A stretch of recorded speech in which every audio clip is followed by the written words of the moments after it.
"Fly the helicopter and I'll make your son my heir," laughed the millionaire, without knowing that the black woman was the owner.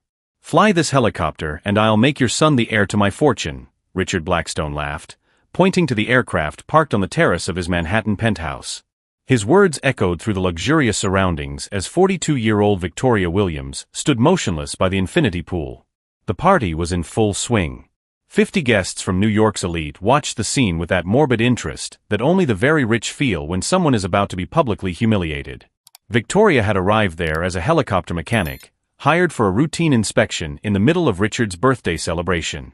She never imagined that this simple maintenance job would turn into the cruelest humiliation she had ever witnessed. Richard, drunk with power and Dom Perignon champagne, had decided to turn a working woman into entertainment for his billionaire friends. "Listen up, everyone." Richard clapped his hands, drawing attention. "This lady here says she knows about helicopters. Apparently, tinkering with screws qualifies her to fly a $12 million aircraft." Cruel laughter filled the terrace. Victoria held her toolbox tightly. Her 20 years working with aircraft had taught her that some battles are won in silence, watching the enemy reveal all their cards before showing her own. "Sarah dear," Richard turned to his wife, "do you believe someone like this would know how to distinguish a cyclic from a rudder pedal?" More laughter. Sarah Blackstone, eternally young thanks to plastic surgery, whispered something to her friends that made them laugh even louder. "My son works at the municipal airport," Victoria replied calmly, ignoring the condescending looks. "He dreams of being a commercial pilot one day." "Oh, how touching." Richard made an exaggerated grimace. "A lovely dream for people like you. But let's be realistic, dear.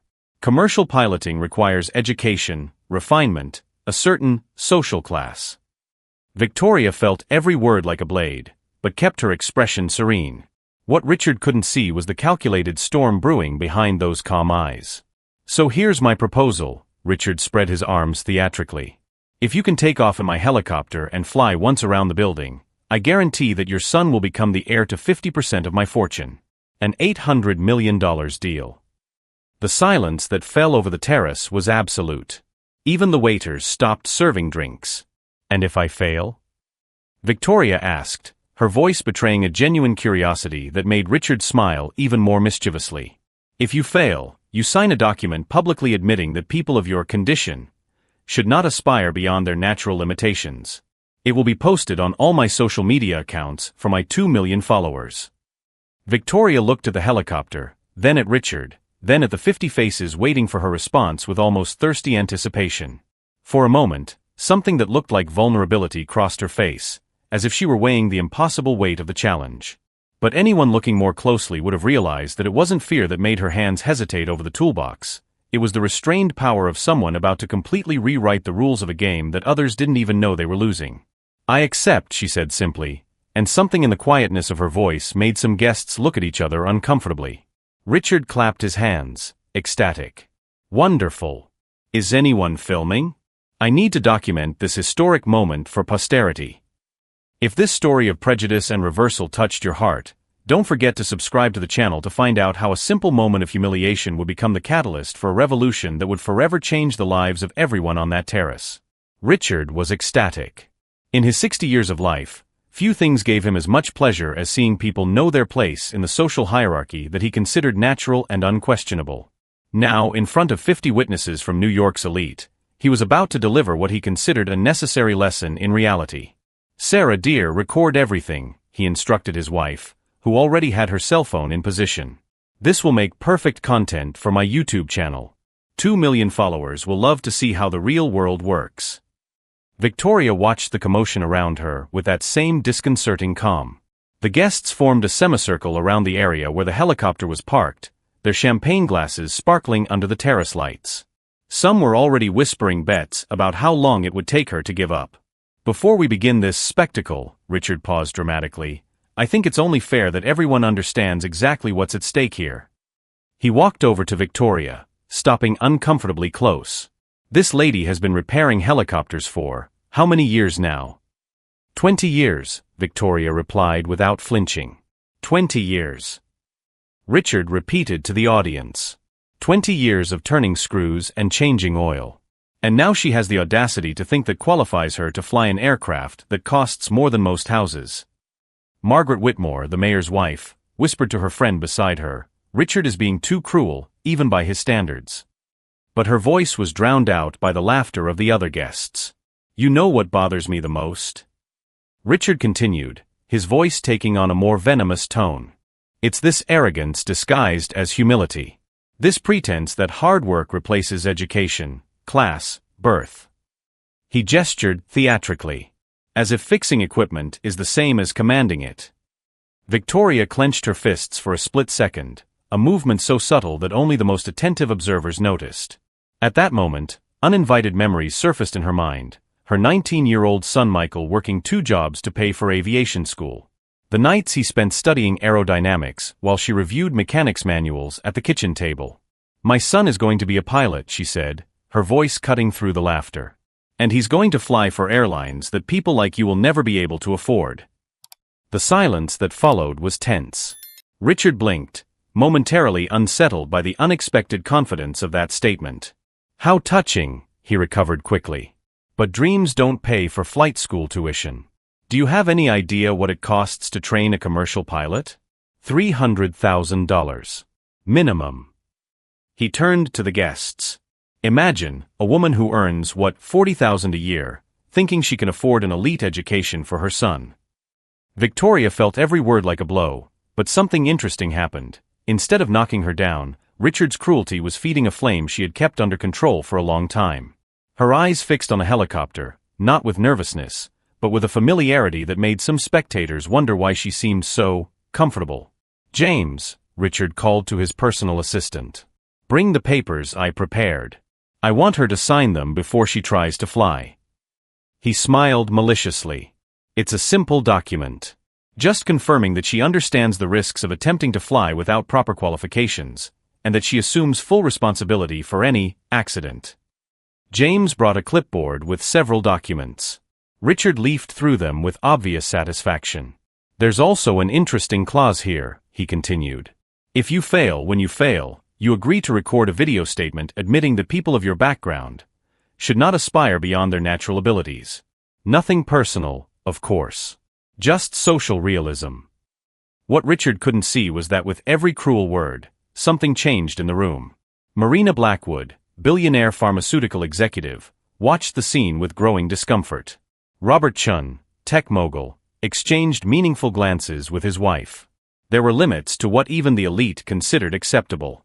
"What if I do it?" Victoria asked, her voice maintaining that unsettling calm.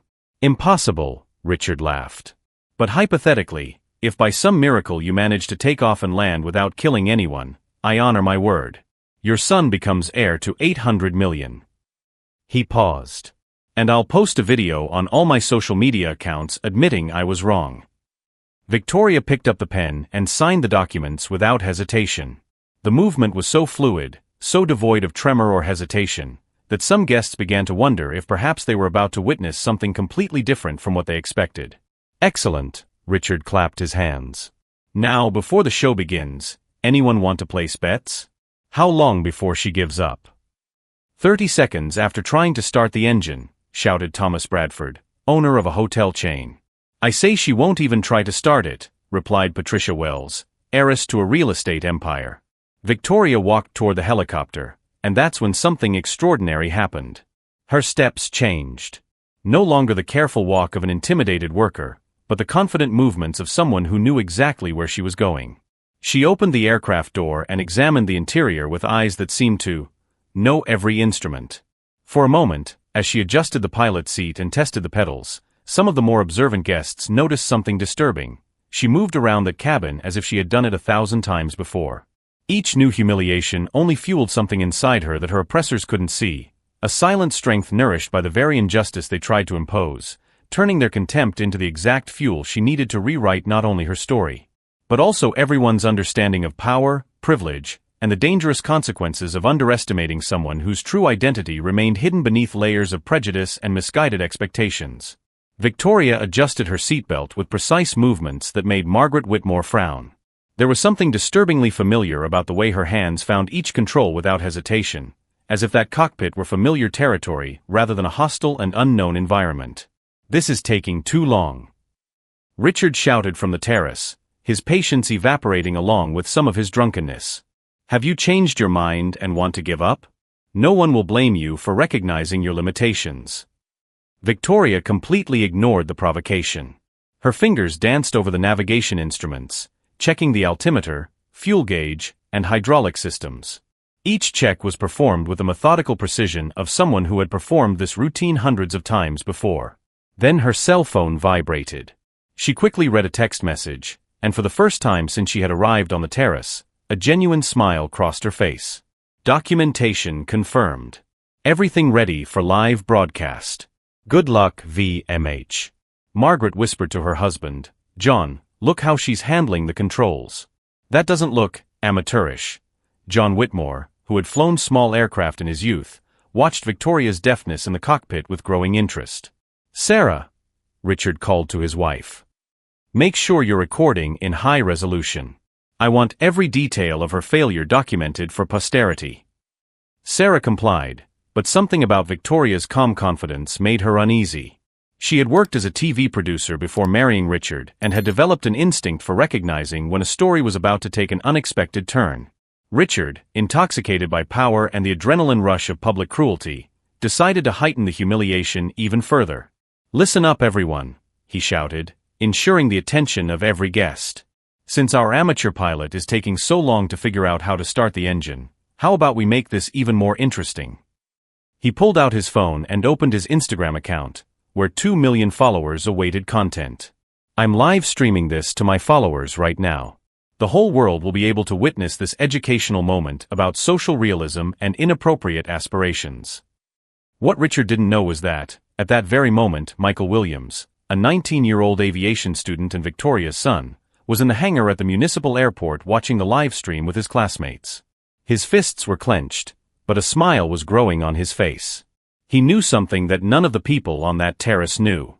"Mom," he whispered to the screen, "show them who you really are." On the terrace, Victoria finished her pre-flight inspection with the same meticulousness her Air Force instructors had taught her 20 years ago. Yes, she had worked as a mechanic for 2 decades, but that wasn't the whole story. Victoria Williams had been a military helicopter pilot for 8 years before leaving active duty to raise her son as a single mother. Marina Blackwood approached Robert Chun discreetly. "Something bothers me about this situation," she whispered. "Her body language, the way she checks the instruments. She doesn't strike me as an amateur." Robert nodded, his years as a CEO having taught him to read people.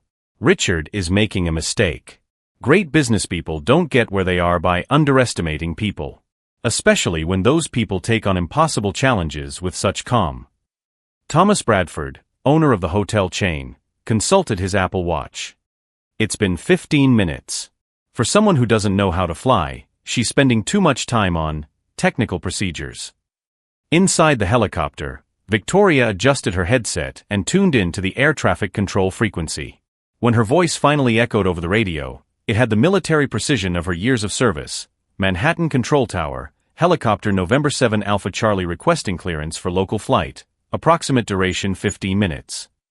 The response came immediately, "November 7 Alpha Charlie, you are cleared for local flight. Maintain a maximum altitude of 1,000 feet and report your position every 5 minutes." Some of the more attentive guests noticed the naturalness of that communication. Patricia Wells, real estate heiress, pulled her husband by the arm. "David, she just used professional aviation terminology. That's not luck or improvisation." Richard, oblivious to the murmurs of concern that were beginning to arise among his guests, continued his performance for his online followers. "Folks, you are about to witness a lesson in reality. Some people are born for certain positions in life, and others need to learn to accept their limitations." The comments on his live stream began to divide. While some supported his social experiment, others questioned the ethics of publicly humiliating a worker. But none of them suspected what was really about to happen. Victoria checked the flight controls one last time. Collective, cyclic, rudder pedals. Every command responded perfectly under her experienced hands. It was like coming home after a long absence. Margaret Whitmore could no longer contain her concern. She approached Richard with determination. "Richard, I think you should reconsider this. Something tells me that this woman..." "That this woman what?" Richard interrupted her irritably. "Margaret, you're being dramatic. She's just a mechanic trying to fly a sophisticated aircraft. What could possibly go wrong?" At that exact moment, the helicopter's engine roared to life with a perfect roar.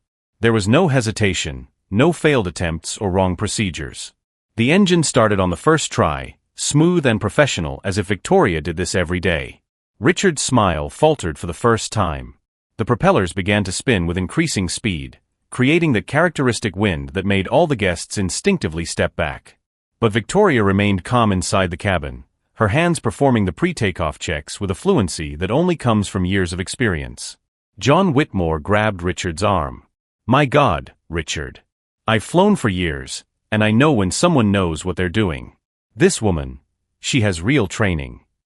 For the first time since he had made his cruel proposal, Richard began to feel a twinge of uncertainty. He watched Victoria through the cockpit window, noting her professional concentration, her confident posture, her precise movements that left no room for error. "Impossible," he muttered to himself. But as the words left his mouth, something in the back of his mind, a small persistent voice he had chosen to ignore, began to whisper that perhaps he had made the biggest mistake of his life. The helicopter was ready for takeoff. Victoria looked through the glass at Richard, her eyes meeting his for a moment that seemed like an eternity. And in that look he saw something that sent a chill down his spine, the absolute confidence of someone who not only knew how to fly, but was about to use that skill to completely rewrite the rules of a game he had started without knowing his true opponent. The helicopter rose from the terrace with a smoothness that made Richard's heart stop. There was no hesitation, no sudden movement or instability. Victoria lifted the aircraft as if it were a natural extension of her body, executing a takeoff that even professional pilots would consider flawless. "My God," John Whitmore whispered, his years of aviation experience making him recognize genuine mastery. "Richard, this woman, she's a real pilot." Richard felt his legs go weak. The live broadcast continued, and in the comments on her Instagram account, the first technical observations began to appear. Users with aviation knowledge noted the precision of her movements, her professional radio communication, her ease with the controls. "This can't be happening," Richard muttered to himself, but his words were picked up by his cell phone's microphone. 2 million followers witnessed his confidence shatter in real time. Victoria executed a perfect turn around the building, maintaining constant altitude and controlled speed. Through the panoramic windows of the terrace, guests could see her flying with an ease that completely defied the narrative of humiliation that Richard had constructed. Margaret Whitmore approached Sarah Blackstone. "Sarah, did you know? Your expression tells me that something isn't right here." Sarah, who had worked in television, recognized when a story was about to break. "I don't know who she really is, but Richard just made a terrible mistake in front of millions of people." In the live broadcast comments, the tide was quickly turning. At aviation expert _Mike, "Guys, this is professional level piloting." "Who is this woman?" At helicopter pilot _Lisa, 15 years in the business and I can confirm, she knows very well what she's doing. At NYC _flight control, she communicated with us using perfect military terminology. "That's not luck." Richard read the comments with growing horror. "Turn it off," he yelled at Sarah. "Turn off the broadcast now." "Richard, there are 2 million people watching," she replied, pale. "If I turn it off now, it will look like we're trying to hide something." At that moment, Victoria landed the helicopter with surgical precision. The landing was so smooth that the champagne glasses on the neighboring terraces didn't even rattle. She turned off the engine with the same professional methodicalness and calmly removed her headset. When she stepped out of the aircraft, her demeanor had completely changed. No longer the humiliated worker trying to survive, but the serene confidence of someone who had just demonstrated her competence before an audience of millions. "Satisfied with the flight?" Victoria asked, walking toward Richard with steady steps. Richard opened his mouth, but no sound came out. Around him, 50 guests from New York's elite watched him with a mixture of horror and embarrassment. The situation had completely reversed. Now he was the one being evaluated and judged. "I fulfilled my part of the agreement," Victoria continued, her voice carrying an authority that made several guests wonder how they had failed to recognize it before. I flew your helicopter in front of everyone, as you requested. Marina Blackwood discreetly approached Robert Chun. I know that posture, she whispered. It's the same one we all have when we're in command of our empires. She's no ordinary employee. Victoria pulled out her cell phone and opened an app. While you were having fun, I took the liberty of doing some research on our host. Richard's blood turned to ice. What are you doing? Richard Blackstone, Victoria read aloud, her voice carrying to all the guests and the live broadcast that was still ongoing.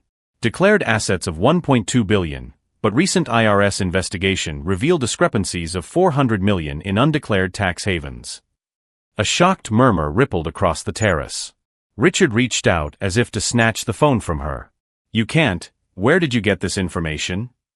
Case number 2023 FR 8847, New York State Supreme Court, Victoria continued relentlessly. Investigation for tax evasion, corporate fraud, and stock manipulation. Status: under active criminal investigation. Sarah dropped her phone. The live broadcast captured every word, every detail being transmitted to millions of viewers who now saw Richard not as a powerful billionaire, but as a potential criminal. And here's the most interesting part. Victoria showed the phone screen to the cameras. 3 former employees suing for sexual harassment. 5 minority suppliers who were defrauded in contracts. 12 families illegally evicted from properties you acquired through bribery. Stop. Richard shouted, his face red with anger and panic. You have no right to. Right. Victoria interrupted him, and for the first time her voice carried real emotion. You just publicly humiliated me, attacked my son, my family, our dignity, in front of millions of people. Why can you destroy people, but they can't expose the truth about you? Robert Chun pulled his wife aside. We need to get out of here. Now. This man will be arrested within days, and we don't want to be associated with that. Victoria wasn't finished. Now about my real identity, she smiled, and there was something about that smile that made several guests instinctively recoil. My full name is Victoria Williams Henderson, CEO of Henderson Aviation Solutions. The reaction was immediate. Henderson Aviation was one of the largest executive aviation companies on the East Coast, valued at $3 billion. Margaret Whitmore covered her mouth with her hands. My God, Richard. You just humiliated one of the most powerful women in American aviation. 15 years in the Air Force, Victoria continued, her biography being broadcast live to an ever-growing audience. 3 decorations for exceptional service in combat. Test pilot for new military helicopter models. And yes, I founded my company after leaving the service to raise my son as a single mother. Richard tried to speak, but his voice came out as a strangled squeak. The live broadcast had gone viral. Comments were pouring in by the thousands per second, all calling for his head. My son Michael, whom you have so ridiculed. He is graduating from Harvard Extension School with a degree in commercial aviation. Full scholarship for academic merit. And yes, he will be a commercial pilot, but he will probably start out flying executive jets for people like you. Patricia Wells, real estate heiress, approached Victoria with genuine respect. Mrs. Williams Henderson, I apologize for the deplorable behavior we have witnessed here. The apologies are not for me, Victoria replied with dignity. They are for all the people you humiliated before me, who did not have the power or position to defend themselves. Richard's phone began ringing incessantly. Lawyers, public relations consultants, members of his company's board, all in a state of total panic. The live broadcast had become the most talked about topic on social media, and not in a positive way for him. Sarah approached him, whispering desperately, Richard, you have to do something. The company's stock is plummeting. Your sponsors are canceling contracts. The phone won't stop ringing. Victoria watched the chaos unfold around her with her usual serenity. Now about our original bet, she said, capturing everyone's attention again. You said you would make my son your heir if I flew the helicopter. Richard shook his head frantically. That was a joke. You know it was a joke. Funny, Victoria smiled coldly. It didn't seem like a joke when you forced me to sign documents, when you threatened to destroy my reputation, when you broadcast my supposed humiliation to 2 million people. She turned to Sarah's cell phone camera, speaking directly to the online audience. To everyone watching, today you witnessed how prejudice and arrogance can blind people to reality. This man judged me by my appearance, my race, my apparent profession. And in doing so, he revealed not only his ignorance, but his own corruption. The comments on the broadcast exploded with support. Hashtags like #JusticeForVictoria and #RichardBlackstoneFraud began trending across all platforms. As Victoria walked toward the exit, leaving behind a completely devastated Richard and a party in total disarray, she knew that this moment would not only change her life, but would serve as a warning to all the powerful people who thought they could humiliate others without consequences. Because sometimes, the person you choose to humiliate may have much more power than you ever imagined. And justice has a very particular way of leveling the playing field. 6 months later, Richard Blackstone watched from the window of his modest apartment in Queens, a brutal fall from his Manhattan penthouse. The IRS investigation had frozen 90% of his assets. 3 former employees had $1 million lawsuits. His company had filed for bankruptcy.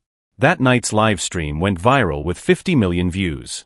#RichardBlackstoneFraud continued to trend. No reputable company wanted to be associated with his name. Victoria, on the other hand, had turned the episode into fuel for change. Henderson Aviation Solutions grew 300% in 6 months, with contracts from companies that valued real diversity. Michael graduated with honors and was already flying corporate jets.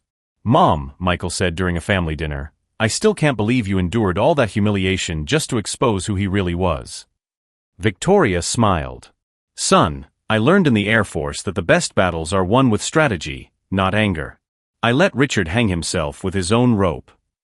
Margaret Whitmore, who had witnessed everything, became one of the greatest advocates for anti-discrimination policies at her foundation. "That day changed how I view privilege and prejudice," she confessed in an interview. Victoria's story inspired dozens of other people to speak out against discrimination. 3 executives were fired after employees recorded their abusive behavior. Richard, isolated and broken, finally understood that power without humanity is only temporary tyranny. Victoria proved that underestimating someone based on their appearance is the most costly mistake one can make. The real victory was not destroying Richard, it was building something greater than his pettiness could ever achieve. If this story of resilience and justice touched your heart, subscribe to the channel for more stories that prove, never underestimate the power of those you choose to humiliate, because sometimes the most unlikely person carries within them the exact strength to rewrite all the rules of the game.